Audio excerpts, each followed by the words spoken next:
করব বেগুনের ঝাল, সেজন্য ছাদে জমিতে নিতে এলাম বেগুন। হাত দিয়ে ছিঁড়তেই পাচ্ছি না, বেগুনেতে একটা কাঁটা থাকে।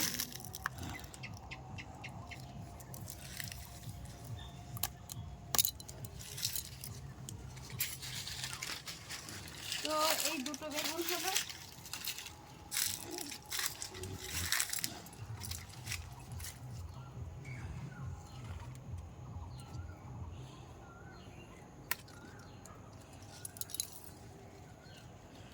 এটা এখনো বড় হবে, থাক, ওটা তুলবো না।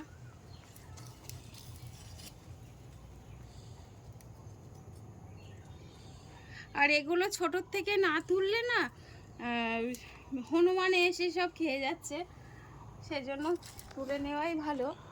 ওই যে আমাদের ছাদের ওপরে গাছে কিন্তু হনুমানজি বসেই আছে, তো একটা নিয়েও গেছে বেগুন, সেই দেখেই আমি তো এই টমেটোগুলো তো তুললাম, আর এই বেগুনটা থাক, পরে তুলবো। তো তার মধ্যে আবার হনুমান খেয়ে যায় কিনা জানি না।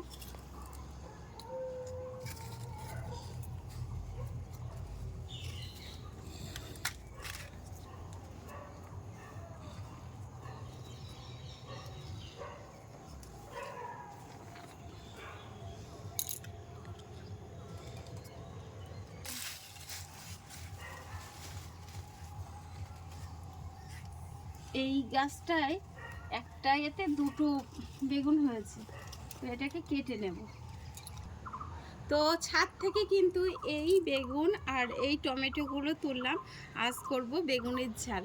তো পুরো ভিডিওটা দেখতে থাকো, আমি কেমন করে জমির থেকে বেগুন তুলে ঝালটা করি।